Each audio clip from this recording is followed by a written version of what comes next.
All right. Thank you all for being here today.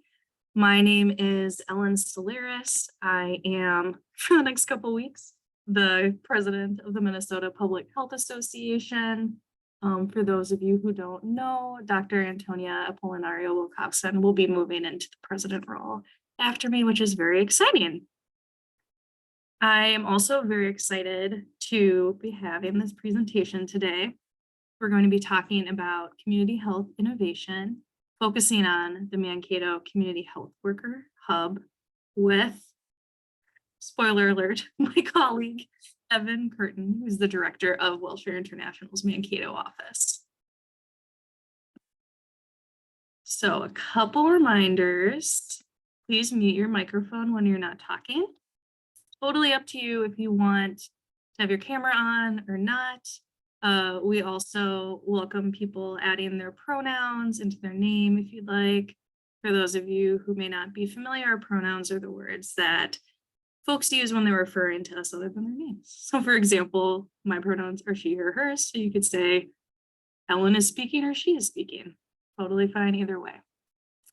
I will be keeping track of questions in the chat throughout the presentation. We'll save time for questions at the end. You can either put them to everyone or you could, direct message them to me. Either way is fine. We have about an hour for our presentation and we're planning on 10-ish, 15-ish minutes for questions at the end. As we do at all of our events, I'm going to read our ancestral land statement, which was developed in partnership with American Indian leaders and our health equity community.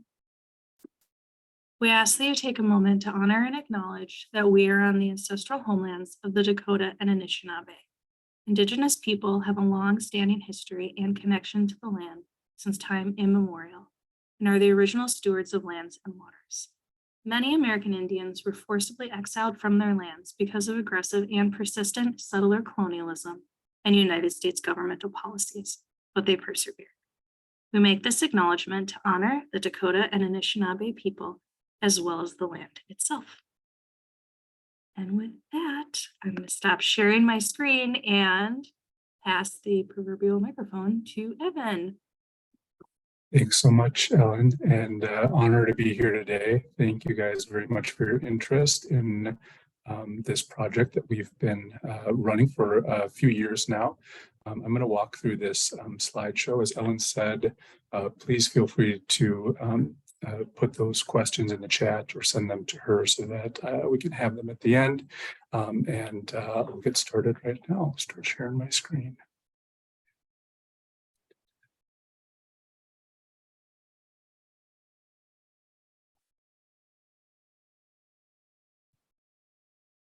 All right. Can everybody see this as a slideshow? Sometimes it stops. Yep, I can see it just fine. Great. Thank you. Okay, so this is about a rural CHW collaborative in Minnesota that is led by WellShare International in my office down here. We have had a long history of partnership and leadership in the CHW space, there is a lot of innovation that has been taking place in this field, not just with us, but with a few other folks across the state. And so we want to acknowledge that as we move forward. This partnership itself is a partnership between the Mankato Clinic, WellShare International, and Blue Cross Blue Shield of Minnesota. In addition, UCare has joined the group as well, but the founding members are listed below here. So just a little bit on WellShare International. We have been operating for about 40 years internationally and domestically. So to give the context here that's actually pretty important is that we operated overseas in traditionally low-resourced countries in terms of medical care. We learned about the role and the scope of practice that CHWs can provide, and we took that information and knowledge back to serve people in Minnesota. So basically, this is an innovation from the developing world that has now moved over to assist us in the United States. We have been running community health workers in Minnesota for more than 20 years and have been utilizing them in immigrant and refugee communities primarily, and now with this project moving on to other populations as well. So we'll go through that. In terms of the basics of CHWs, I'm sure most of you are familiar with how CHWs work, but the basic ideas, because they do have a very wide scope of practice, as we're going to see in this presentation, they increase access to effective use of healthcare. So increasing knowledge and helping navigation through healthcare systems, which we all know can be quite complex. And educating and enabling improved prevention. So preventative illness education in native languages if necessary, overcoming any cultural linguistic barriers. But we've actually found this to be quite useful for folks who speak English and were born in the US as well. Again, it's a very complicated system. Addressing social determinants of health. So working through some of those things that people can focus on their healthcare or as a benefit of addressing those social determinants, enjoy greater health outcomes. And then finally, save money for people and care and payer systems. So when CHWs are involved, generally speaking, patients, hospitals, and payer systems all save money. In terms of our past, we are regarded as the pioneer for community health worker model in Minnesota. We've been working on this for many years. And again, this map here on the right is showing a little bit about the places where we've worked and learned this model in the past. And just in terms of, I know this is a group of folks who study a lot of different things. I'll send this out, but there are a lot of references regarding the use of CHWs in their wide scope of practice and how that helps folks in the future. So in terms of long-term ROI, pretty much anywhere you use a CHW, it will save money and have a better health outcome for those people involved if the program is correctly set up. I only just want to share this because it's very important as we are talking about how CHWs can be used.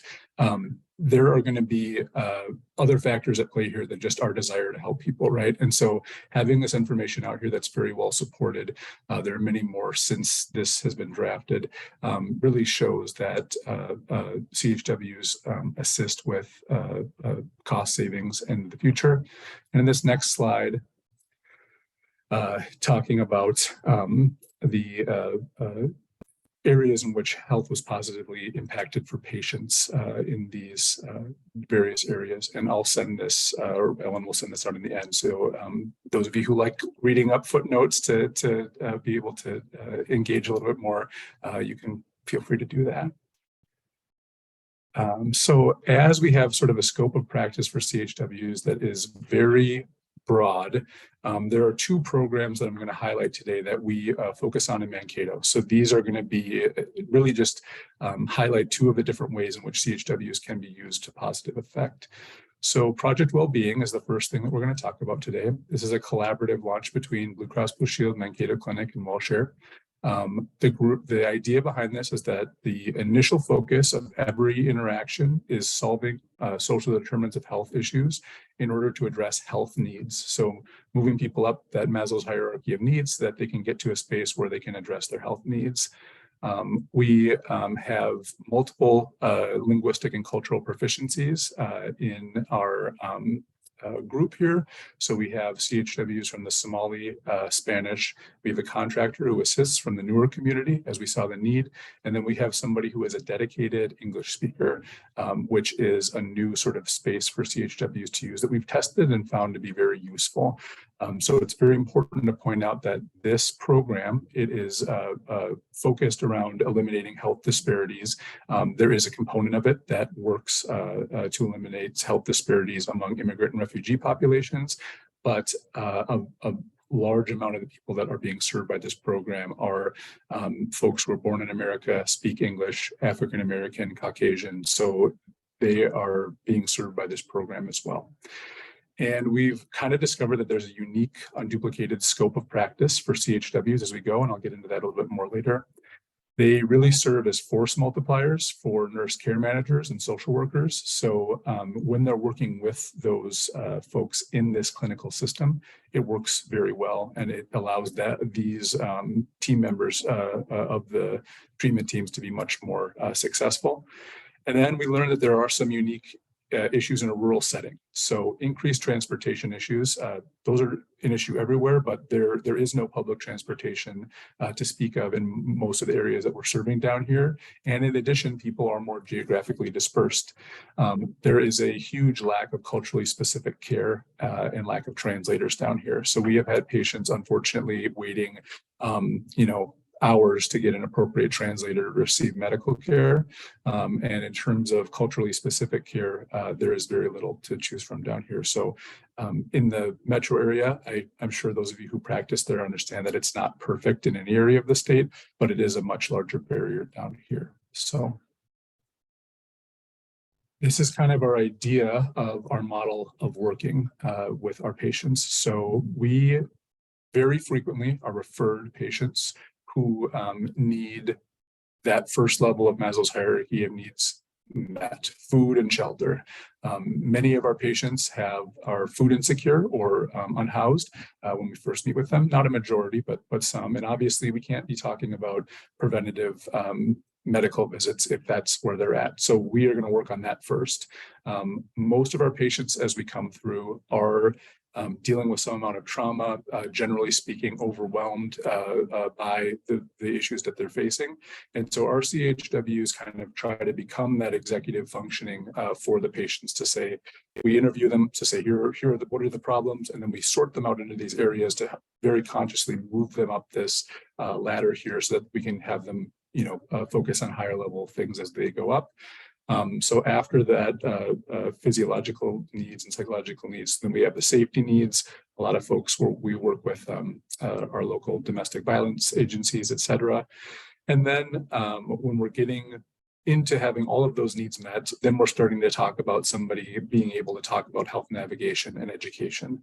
So we'll go through some examples of this later. But for instance, if somebody is coming in on level 1 here, they have untreated or uncontrolled diabetes, we're going to do everything we can to treat that as soon as we can or educate about that. But we are very aware of the fact that those education sessions are not going to be very effective until we can start moving them up this hierarchy to help them. So that's the general goal here. This is a little bit complicated, but I just want to go through the general workflow here of this so that there is some sort of understanding here. Generally speaking, we have a referral pathway here where the clinic provides social determinants of health screeners to each of the patients coming in at least once per year. The physicians, nurses, and care managers can all do those social determinants of health screeners at any time. And in addition, they do them at regular intervals. If a patient is identified through that social determinants of health screener, then they can be enrolled for CHW intervention if they choose. In addition, there's a second work plan where patients who are already enrolled in care management and maybe just need some additional health education or support can be enrolled that way. But over 90% of our patients are enrolled by that universal social determinants of health screener. When they are enrolled, they are faxed, the patient is faxed over to our CHW, and our CHW is assigned per the needs of the patient.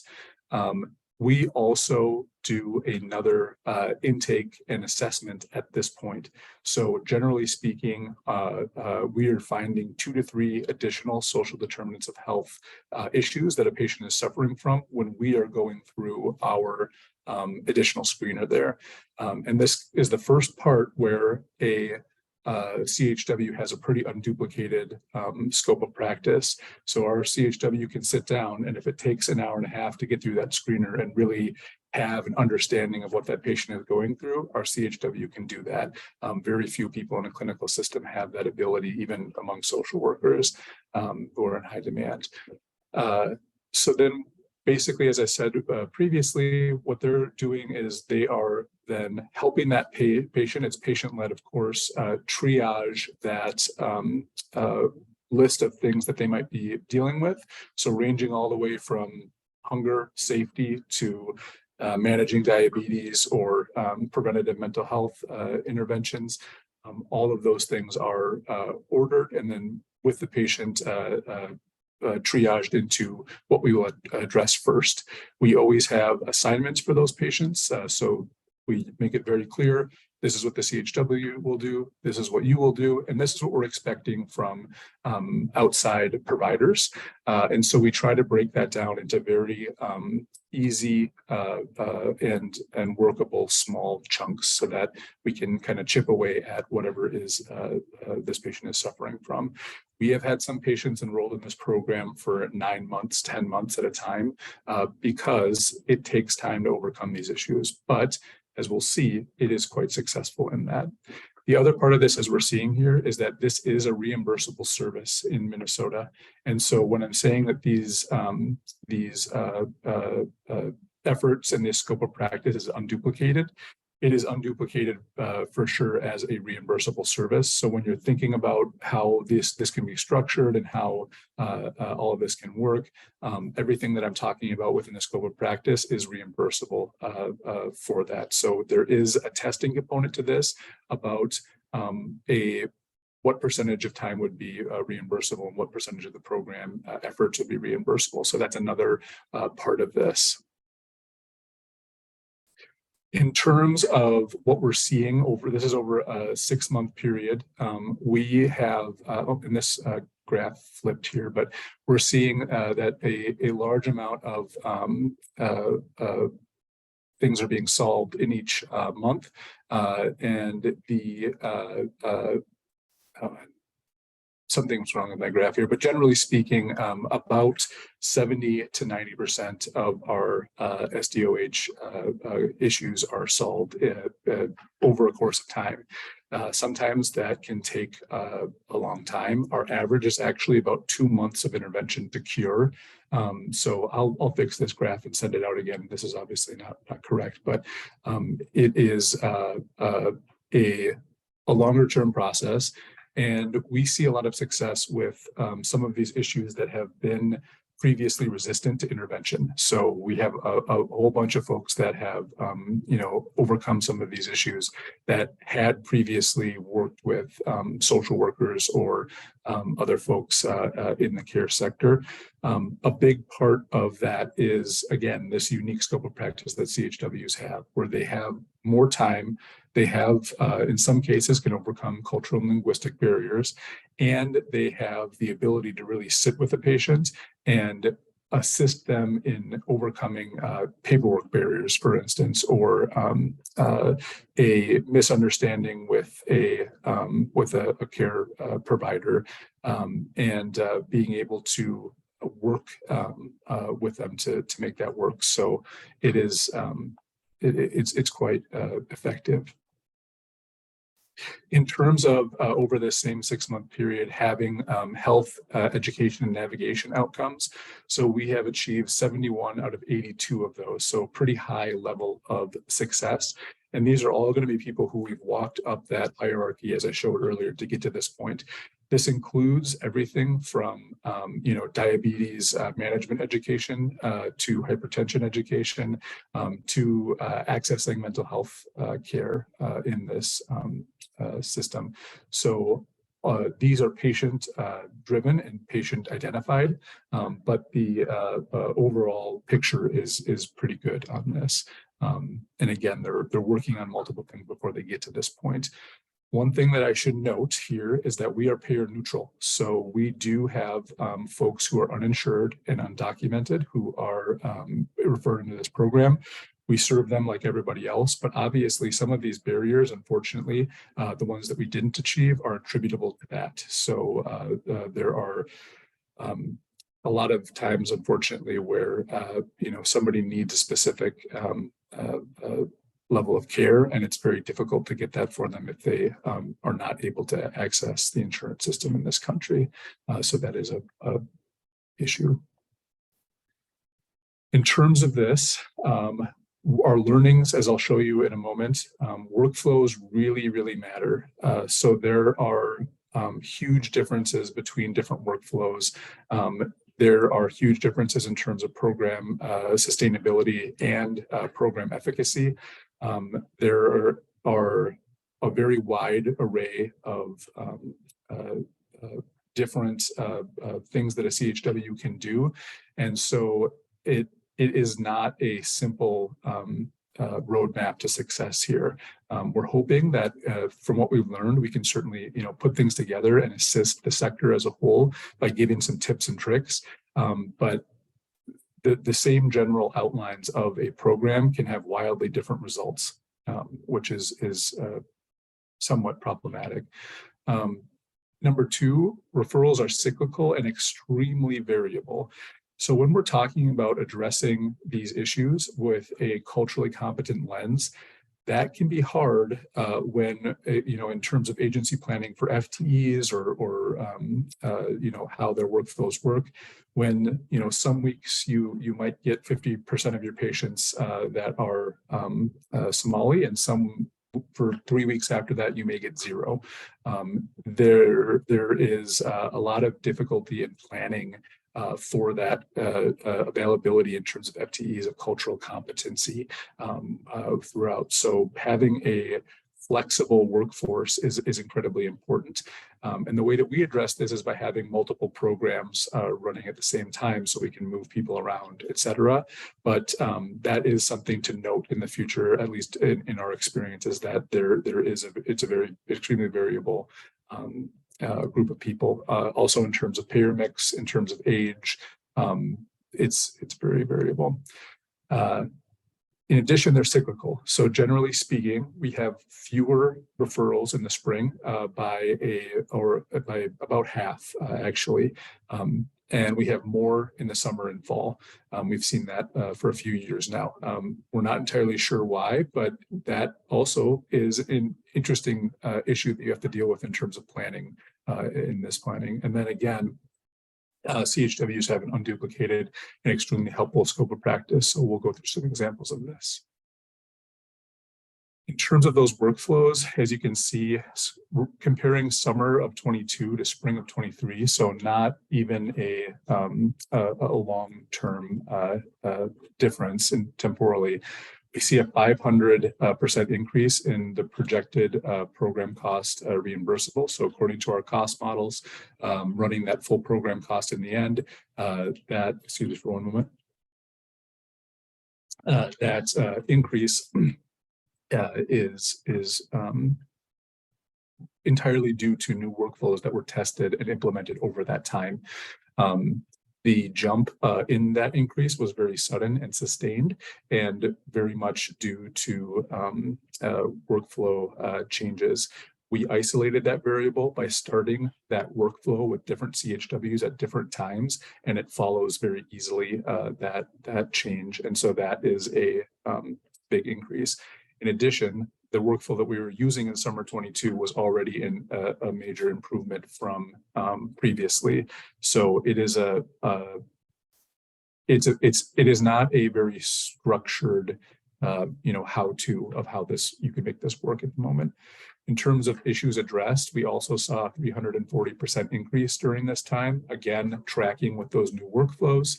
And then meetings per patient also had an increase. So that patient engagement factor, if we can assume that that's a proxy for that. And then patient no call, no show, of course, perhaps also a proxy for that, had a 47% decrease over that time period. Again, isolating that variable of the workflow, hopefully. So those are big numbers, especially in that reimbursable amount and the SDOH issues addressed. It is a very interesting problem to have, and it is a good thing that CHWs have such a wide and variable scope of practice, but it is also a potential problem for people who would like to start programs like this and serve patients in this way. In terms of just some fleshing out a little bit of these successes. We had a patient that worked with one of our CHWs. Ahmed here is a very well-educated man. He has a master's degree, but he was resistant to having a diagnostic colonoscopy under the direction of his primary care physician. Ahmed actually had again, diagnostic colonoscopy, so not one that was regular. This was due to symptomatic. Our CHW explained the procedure and overcame cultural barriers, and Ahmed was able to have that procedure, and luckily had a good outcome there. We've had multiple patients fit this same mold actually in this program, in both the South Sudanese and Somali communities. And there was one, I believe, that actually was able to address a significant issue during that time. I'm not sure if it was how it was coded in the end, but those type of barriers do exist and have caused issues for patients in the past. Secondarily, as I mentioned previously, we do have patients who are undocumented, and we do everything that we can to work through this system that is just not made for them. So Rose was a 12-year-old girl who is undocumented, suffering from a severe abdominal hernia that was preventing her from going to school. So our CHW navigated through 3 clinical systems and different county agencies to obtain emergency MA and complete the procedure. And now Rose is able to go to school every day. So when we're talking about program efficiency, et cetera, there is a divergence sometimes between the amount of the program that we can expect to be reimbursed through claims and the outcomes that we want to see. So this patient here was very complex, took up a lot of resources in order to solve the issues that she was facing. None of it was reimbursable, right? But that being said, in terms of the outcomes for this patient, it's incredibly large and very much worth the effort put in, obviously. And so that is something where even with insured patients, sometimes your most complex patients who have the most to gain from CHW services are also the ones for whom make the program a little bit harder to sustain financially. There is currently a gap there. In terms of our referrals, you can see the cyclical nature of the referrals here, and then the SDOH issues that have been started to be addressed. This is indicative of the new workflows that we're seeing. And then overall, again, that cost per patient compared to that graph previously, we're starting up around 2,500, and then now we're leveling out around 500. So a major reduction in that cost per patient. In addition, we've got some very extremely varied demographic referrals for racial and ethnic demographics. This variance also is reflected in the payer mix, the age of the patients, and the language spoken. So all of it is quite different in terms of your week to week. So if you're thinking about this in terms of FTEs or in terms of the cultural competencies that you need for your staff, that can change a lot. And I'm sure with a greater population size, it may equal out a little bit, but it is something to consider that we've experienced over the course of these 3 years, that it is quite variable in this regard. This is just going to be a case study of how all of these things can come together. So again, anonymized with details changed, but we had presenting issues here. So going into the ER monthly for diabetic emergencies, really massive medical debt. Starting off, he was uninsured, housing unstable, income unstable, had cognitive and behavioral difficulties that he expressed.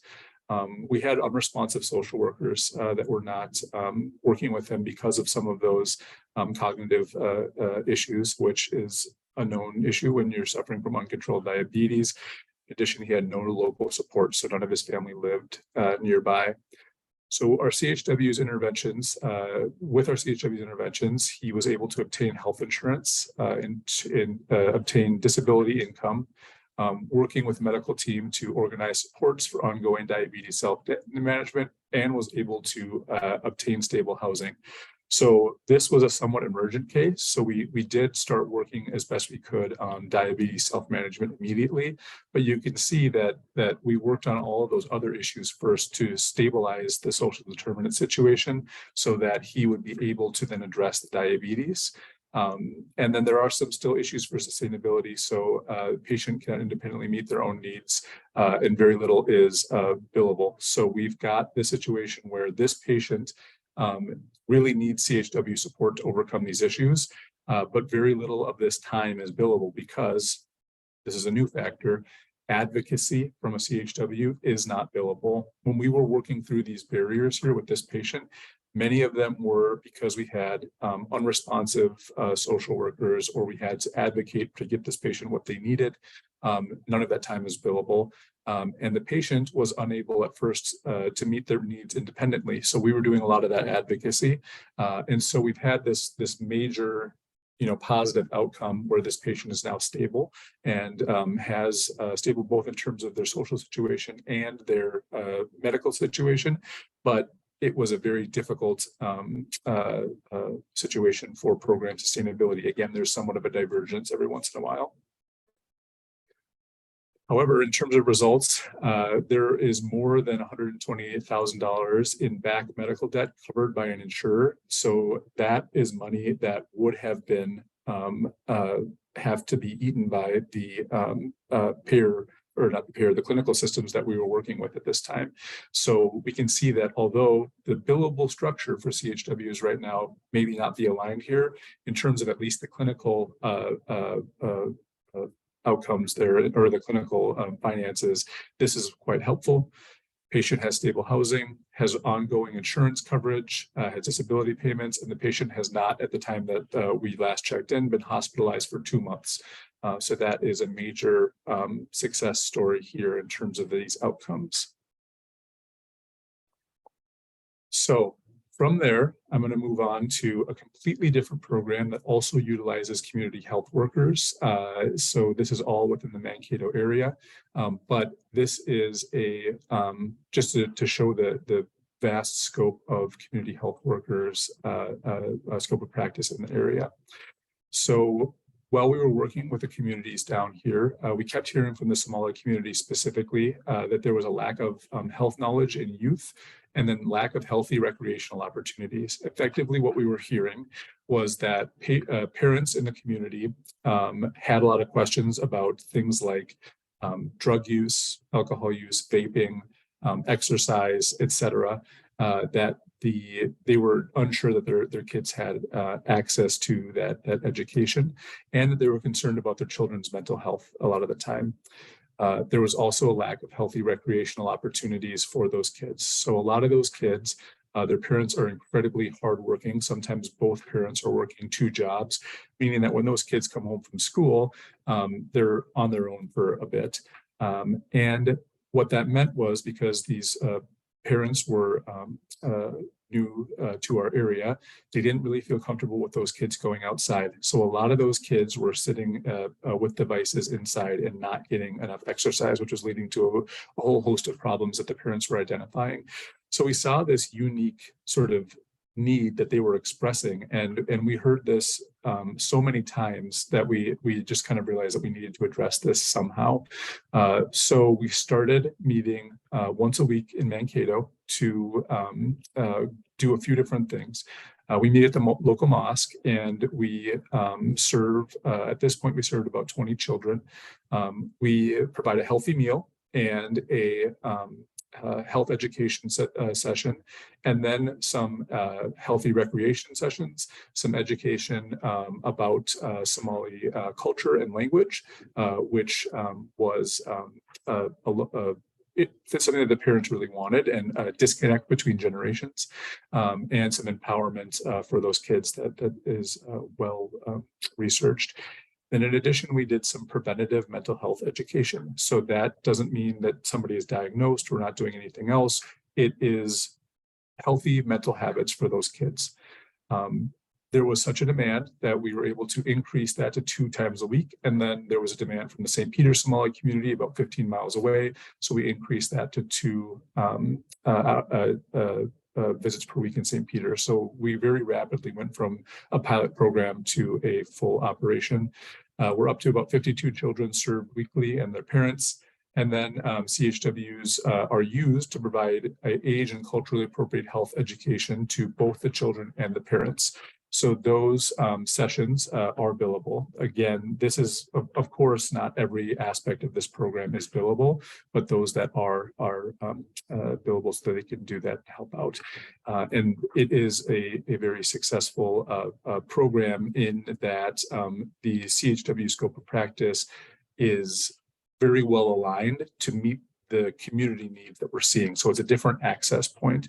And overall, one of the greatest things about a community health worker is that they are able to find and assist patients in so many different access points in community.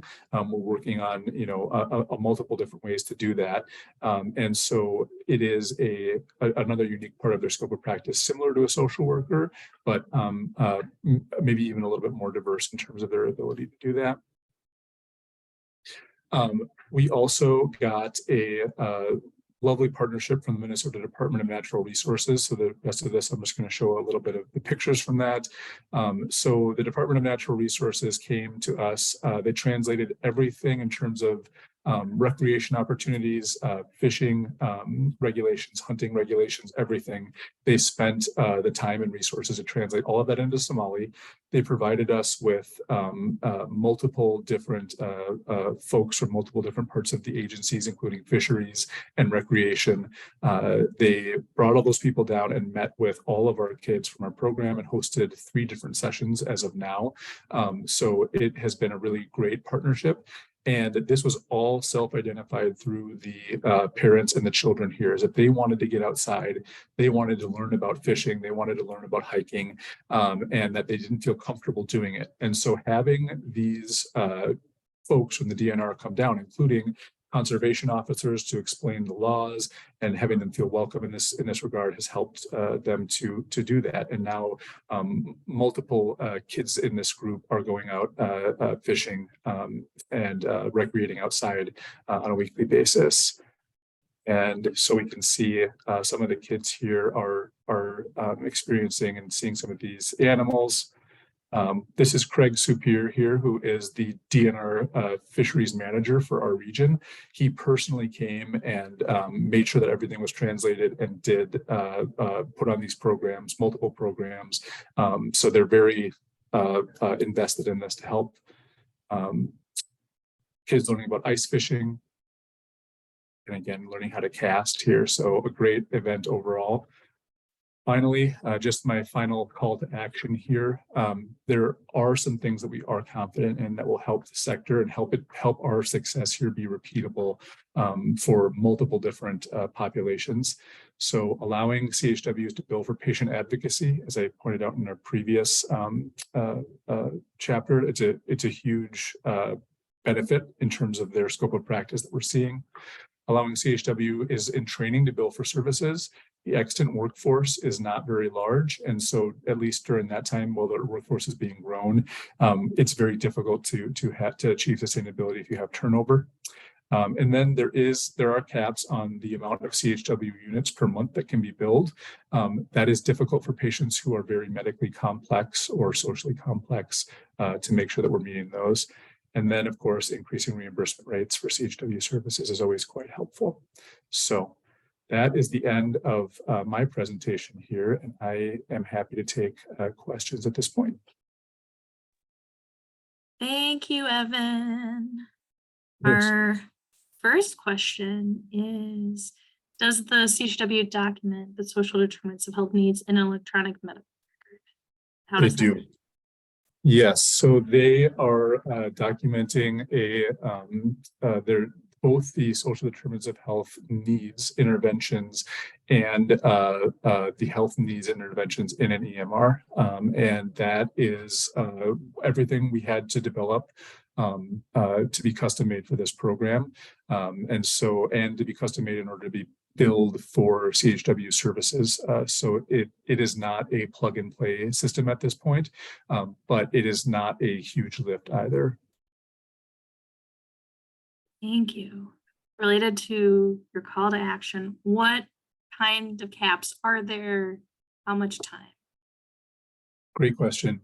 It is 4 units per day for 24-hour period, and then 24 units per month. And so both of those can be problematic for patients who are complex in any way. And it is it's sort of an artificial cap in terms of how that's been laid out. Certainly in terms of the way CHWs were used in the past, perhaps that wouldn't have been an issue, but it is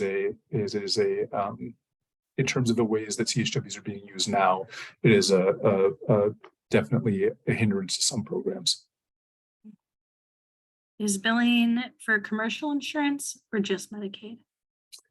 There are a few payers in Minnesota who have expanded the benefit to their commercial insurance, but generally speaking, it is Medicaid insurance. So there is talk about that, and that's one thing that we have advocated for, is that many of the patients that we're seeing are commercial patients, and there's this assumption that if somebody is suffering from a difficulty in medical navigation or a difficulty in their kind of medical journey because of social determinants of health needs, that they will automatically be a Medicaid patient, and that could not be further from the truth. In terms of our referrals, about 25% of our referrals are commercial patients from week to week. So it is very important that this be advocated for and thought of as a universal benefit. Evan, what was that percent? Did you say 20-some percent? 25% on 25%. Average. Quite variable, wow. But on average, about 25%.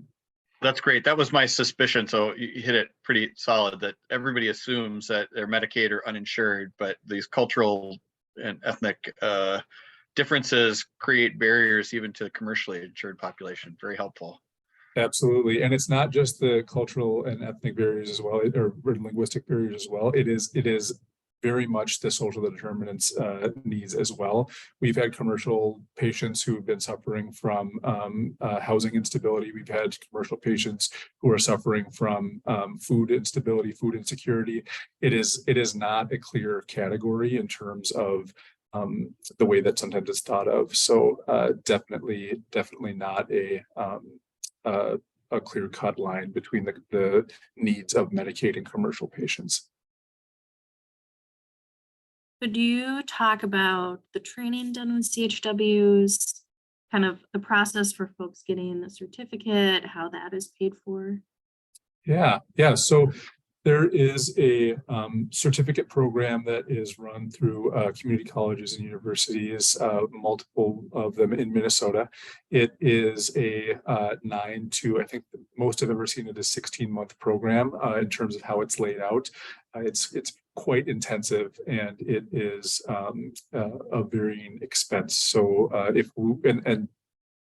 taking a step back, the workforce here of people who have that certification is very, very low.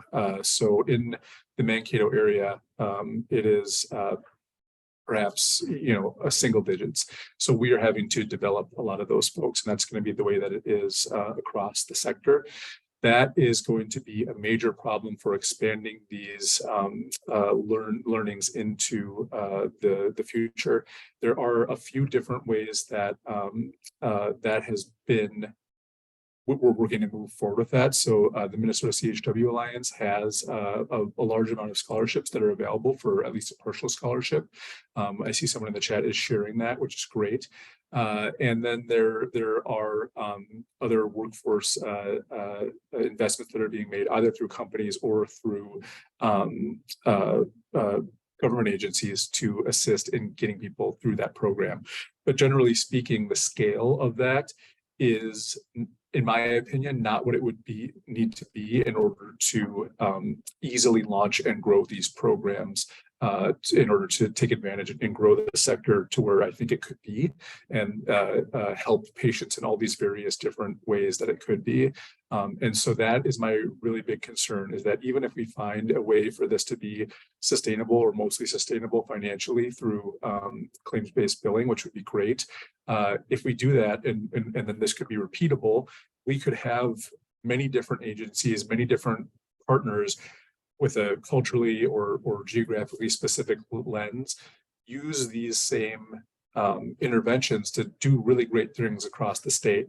But if there isn't an extant workforce, those efforts will not be able to get off the ground, and it will be very difficult. So there are some barriers to this, but I just really want to stress that if everything could work out, there's a world in which every culturally, linguistically, or geographically specific agency that wants to take on some of these tasks and serve people who are traditionally marginalized could very easily, make this happen and use this benefit to really assist people in need in a way that they aren't getting now. So again, it's unduplicated workflow.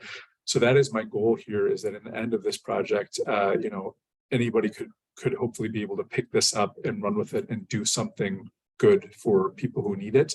But there are a lot of barriers to that right now that we're trying to smooth out. Yeah. Thank you. It is a lot of first pancakes, I bet. Absolutely. Absolutely. Yeah.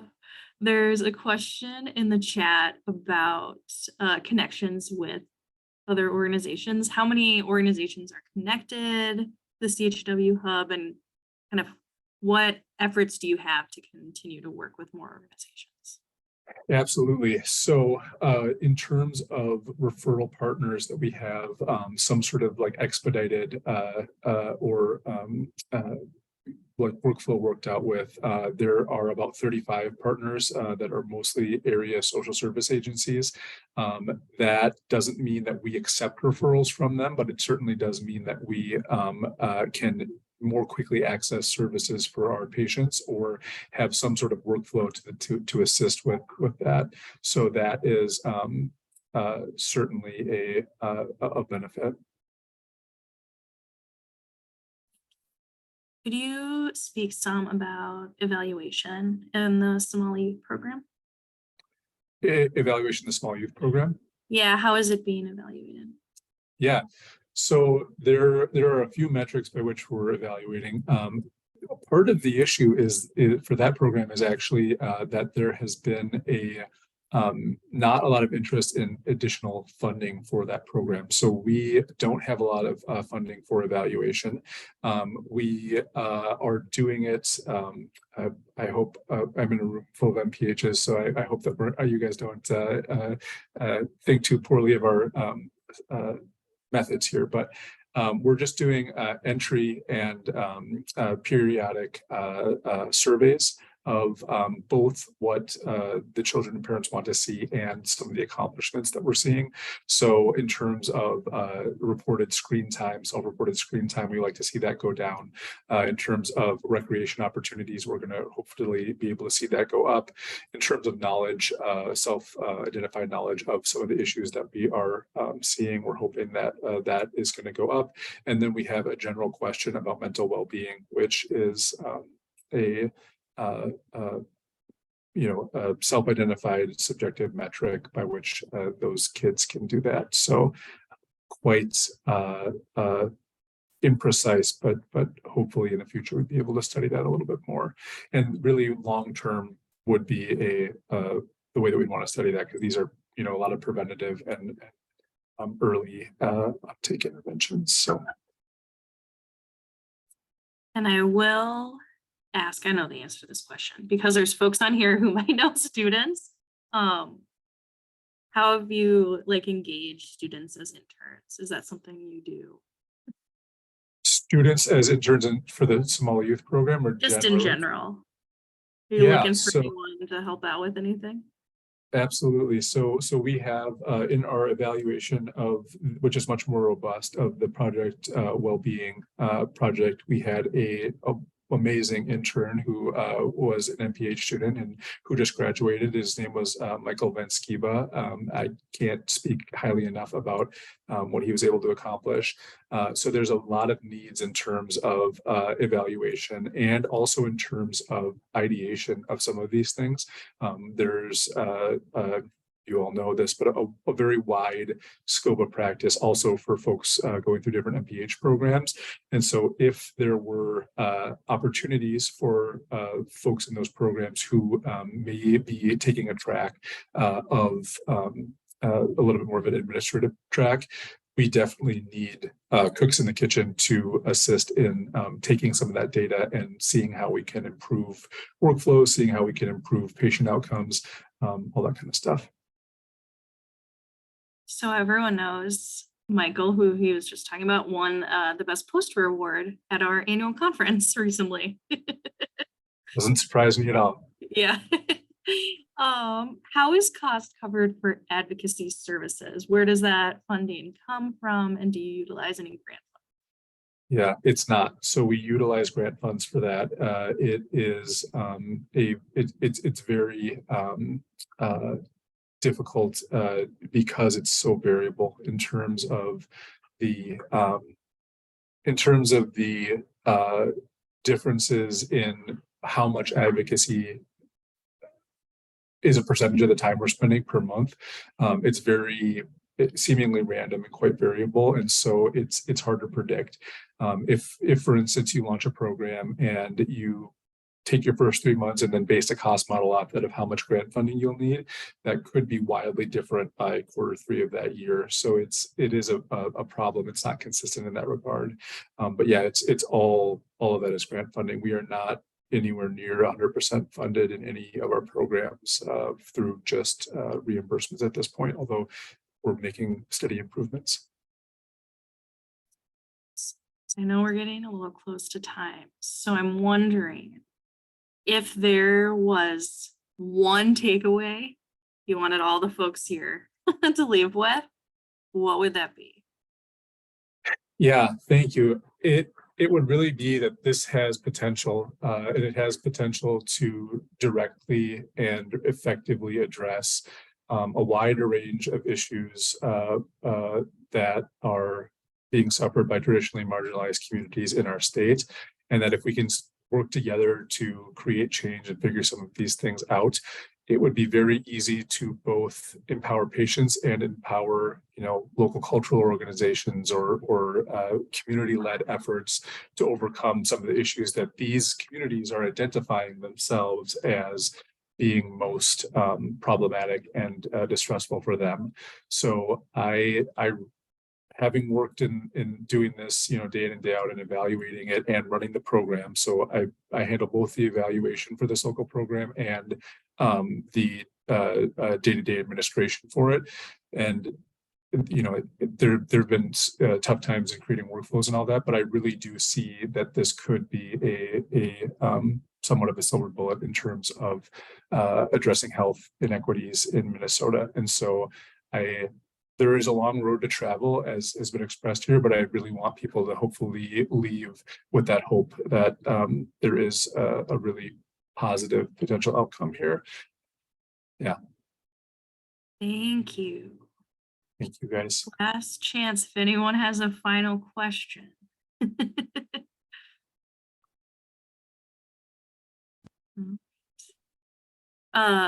Would you be fine, Evan, if we included your work email in the email we'll send out? Okay, awesome. Yeah, happy to do that.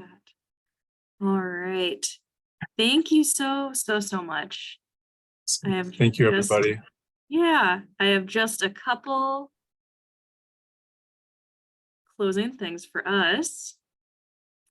First off, June is a very busy month for us. This week has been a lot of events as well. We do have another event this evening. Our Health Equity Committee is hosting Dr. Stephanie Barrage and Migdalia Loyola from the governor's office to talk about equity and community engagement at the state level. You could find information to register for that on our website. We also have the next presentation in our Community Organization Spotlight series, Tuesday. I was like, when is June 20th? And that's going to be featuring Touchstone Mental Health. And if you did not know, Minnesota Public Health Association is a member of the Great Lakes Public Health Coalition. There's like many levels within the American Public Health Association. And our colleagues with us are hosting a very interesting looking webinar about climate trends in Great Lakes communities, and that will be June 27th. We also have committee meetings and there's July events, so please check out our events on our website. You can follow us on our social media is another great way to keep in touch with us and know what we're up to. We will be sending a follow-up email to everyone who registered for this presentation with this recording, the resources people have shared in the chat, Evan's email. If you didn't make it to the first event that we did on community health workers with the Minnesota CHW Alliance, that recording is also on our website as well if you're interested. If you are part of the CHW ecosystem and have, a desire to do a presentation, talk about some, informative, cool, interesting, challenging, whatever thing related to CHWs, MPHA has been a long time supporter of the field, and we're really looking to raise awareness and advocate for the role that CHWs can have addressing health disparities in our state. So I will put my email in the chat if you're interested in doing another presentation with us. And with that, I will stop the recording and say thank you again so much, Evan, for taking the time to connect with us and talk about all of your work. Thank you very much, guys. Have a good day, everybody.